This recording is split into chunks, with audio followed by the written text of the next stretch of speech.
안녕하세요. 반갑습니다. 주식가 인열의 그대에게 이정열입니다. 자, 오늘 한미반도체 제가 전일 영상을 좀 올려드렸었는데 오늘도 한미반도체에 대해서 브리핑을 드릴 수 있도록 하겠습니다. 자, 시청하시는 구독과 좋아요 좀 부탁드리고요. 일단 단도직입적으로 좀 말씀드리면 저는 조만간 한미반도체 주가가 좀 올라가지 않을까, 주가 회복을 반등 시도가 좀 나와줄 것으로 예상을 좀 하고 있는 상태입니다. 일단은 한미반도체 TC본도 SK하이닉스의 그런 의도들, 그런 것들을 우리가 좀 판단을 해봐야 될 것 같은데, 일단은 뭐 대수롭지 않게 넘어가는 분위기에 있는 것 같아요. 그래서 다시 주가가 좀 회복하는 모습들 좀 보여줄 수 있지 않을까. 근데 공매도가 지금 문제인 거거든요. 하나하나 차근차근 설명드리도록 하겠습니다. 자, 일단 이게 지금 걱정인 거죠. 한미반도체 HBM의 장비 독주 체제가 바뀌나. 자, 이게 하나세미텍이 하이닉스에 공급하면서 그동안 HBM 장비인 TC 본더를 독점 공급하고 있었던 한미반도체의 독주 체제가 바뀌는가, 이런 우려감들 때문에 주가가 좀 하락했었던 그런 상태입니다.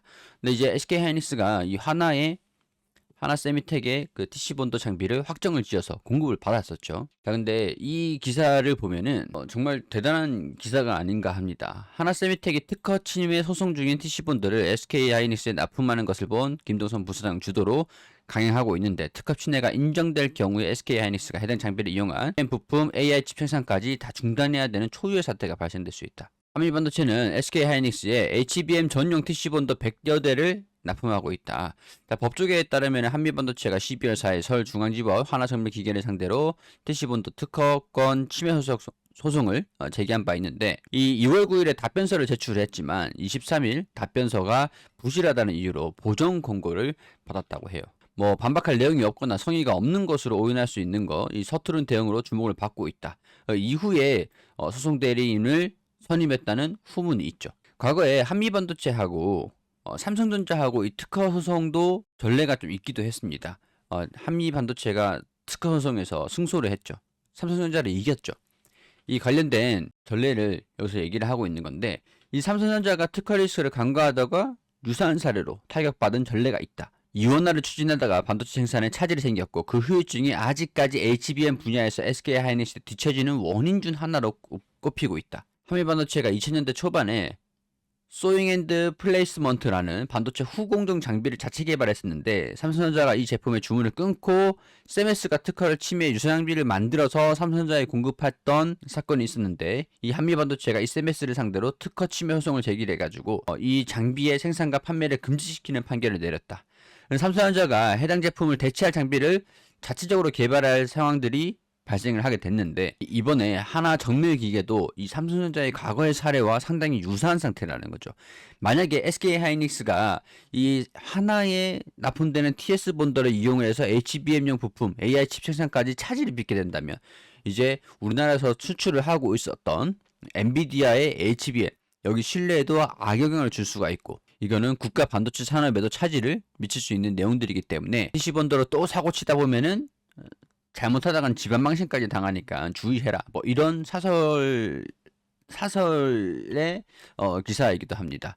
여기서 한미반도체 HBM 시장의 독주 체제가 바뀌나, 저 기사를 보면은 대부분 주주분들의 마음이 좀 놓이지 않을까 싶습니다. 한미하고 하나세미텍 상당히 기술 격차가 높기 때문에 하이닉스가 TC본도 공급업체를 이원화하면서 시장 경쟁의 변화, 관심을 좀 모으고 있는 상황인데, 잘못하다가는 SK하이닉스가 자충수가 될 수 있는 상태라는 거죠. 근데 그래서 한미반도체에서 얘기를 하는 거는 이번 계약을 통해서 7대에서 8대 정도가 공급됐을 거라고 생각을 하는데, 추가적인 물량은 들어가진 않을 것이다. 소량에 미칠 것이다. TC본더가 HBM 제조 공정에서 D램을 적층하는데 필수적인 장비인데 2, 30억 수준이고, 이 SK하이닉스가 벤더 이원화 정책을 본격화할 경우에 한미반도체가 점유율이 좀 떨어지지 않겠느냐. 그리고 한미반도체에서 SK하이닉스뿐만 아니라 마이크론하고 글로벌 고객사들도 많기 때문에 그 특허를 관련 바탕으로 해서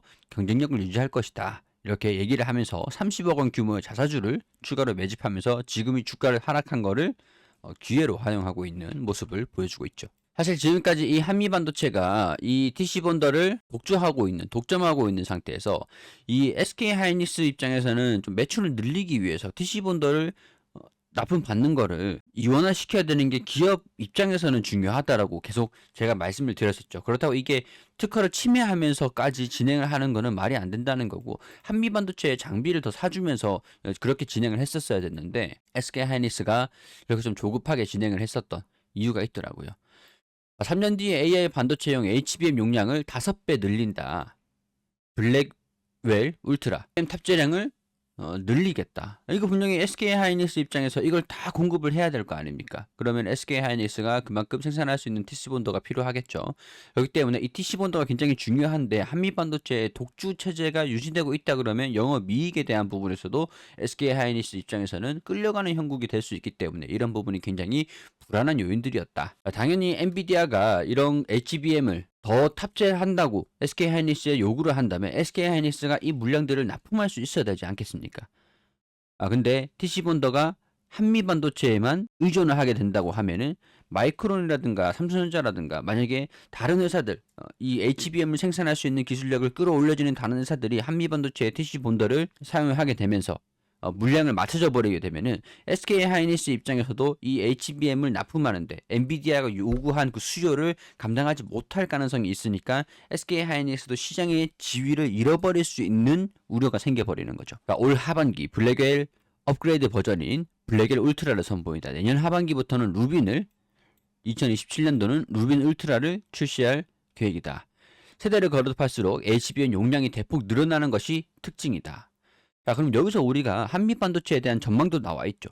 HBM이 계속 늘어난다? 탑재하는 양이 늘어난다? 그만큼 생산이 많이 된다? 그럼 TC본도 장비도 많이 필요하다. 한미반도체 같은 경우에는 마이크론 같은 대기업에도 매출이 이미 국내를 뛰어넘었습니다. 해외에 대한 매출이 올라갔죠. 자, 그리고 반도체 시장도 그렇고 이차전지 시장도 그렇고 지금 시장에서 이 AI 반도체 뜨고 있는 상태지만 SK하이닉스는 올라가고 있는 상태고, 삼성전자 같은 경우에서는 아직까지 이 블랙 엔비디아에 납품하지 못하고 있는 상태이기 때문에 한미반도체의 역할이 중요하게 되죠. 만약에 한미반도체나 삼성전자랑 손을 좀 잡게 된다고 하면 어떤 상황이 또 발생될지 그건 모르는 거예요. 그만큼 한미반도체가 시장의 지휘력, 그런 것들이 굉장히 중요하다라는 거죠. 영업이익이 HBM 탑재량이 늘린다고 하잖아요. TC 본도 장비가 많이 필요하다라는 거잖아요. 그러면은 영업이익이 앞으로 많이 증가되겠네요. 장비가 많이 사용이 되겠네요. 그래서 저는 주가 하락이 이제는 조금 우리가 이걸 기다려 왔거든요. 주가 하락이 멈추는 거. 떨어지는 칼날을 잡지 말라고 하잖아요. 칼날이 다 떨어진 다음에 주우면 되잖아요. 그게 저는 이제 좀 다음 주에 좀 기대를 해볼 수 있지 않을까. 그런 생각들이 좀 듭니다. 자, 외국인한 기관이랑 순매수 흐름들을 좀 보여줘야 될 필요는 있을 것 같은데, 우리가 이 공매도가 지금 계속 증가되고 있는 형국을 보여주고 있거든요. 공매도 량을 봤을 때는 지난 2월 25일, 24일, 25일 이때 당시였거든요. 1월 22일부터 한번 보겠습니다. 자, 당시에 이렇게 주가가 과거에 많이 올라갔죠. 이렇게 6월 14일까지 주가가 많이 올라갔었죠. 1월 8일 때, 1월 8일 여기 고점 부근이었네요. 이 부분에서 공매도가 좀 많이 증가됐었고, 증가되기 시작했고, 점점 공매도가 증가되기 시작하면서 공매도 거래량, 공매도량이 좀 많이 상승하기 시작합니다. 그리고 지금 주가가 계속 떨어지고 있는데 시장의 독주 체제가 무너질 것이다 라는 그런 전망으로 공매도가 좀 많이 올라갔어요.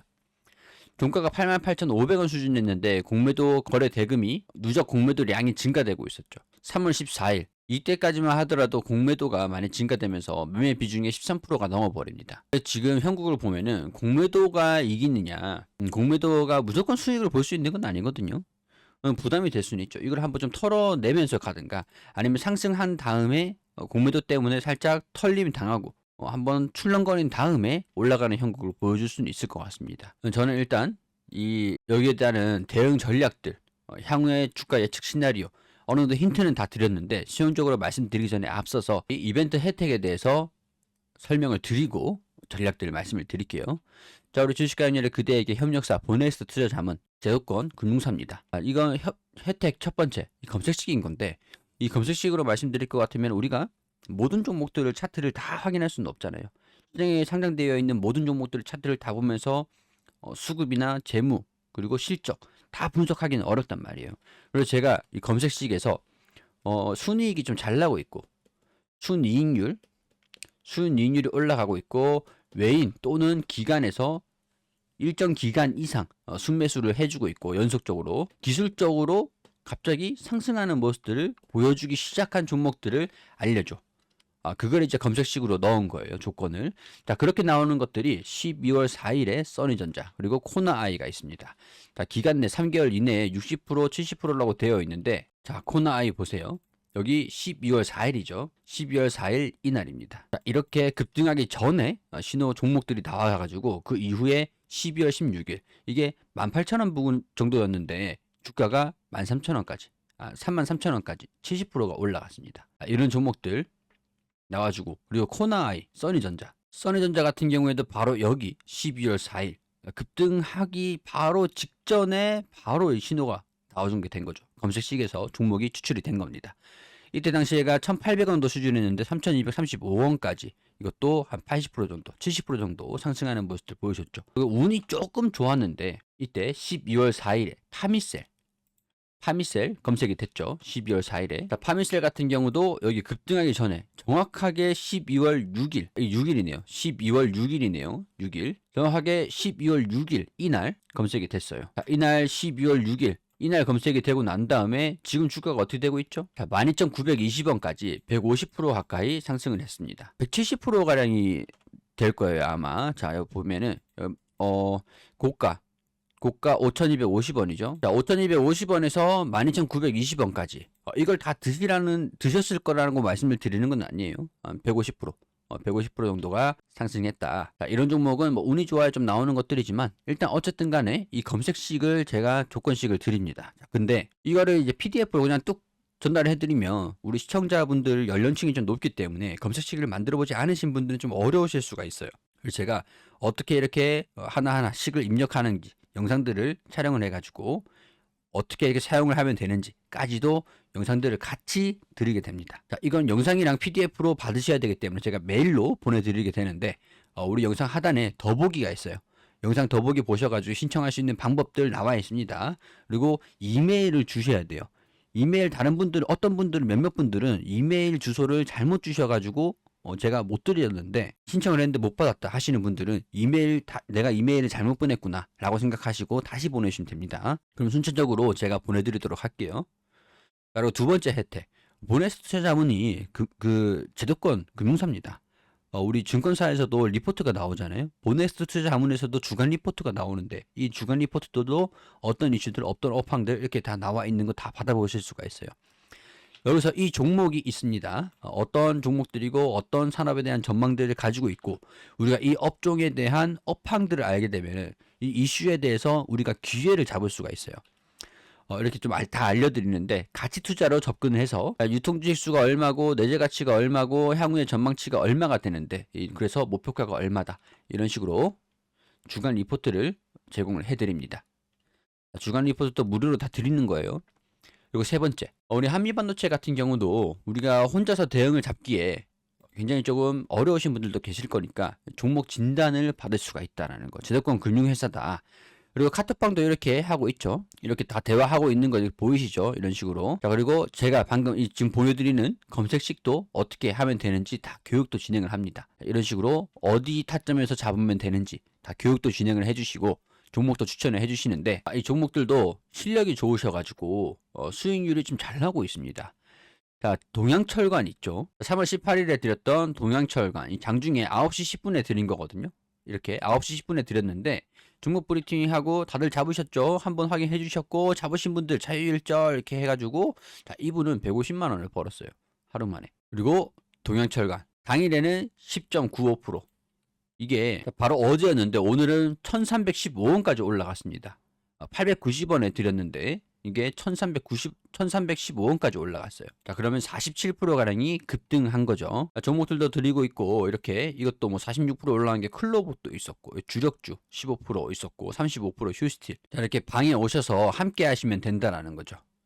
여기 보네스트 투자 자문에서 진행하는 무료 카톡방 입장 방법은 영상 하단에 더보기 있고 이 설명란을 참고하셔가지고 이메일 보내주시면 신청 가능합니다. 자, 다시 한미반도체로 돌아와가지고 공매도가 조금은 걱정되긴 하는데 지금 이 7만원 부근에서 좀 버텨주는 모습들 보여주고 있거든요.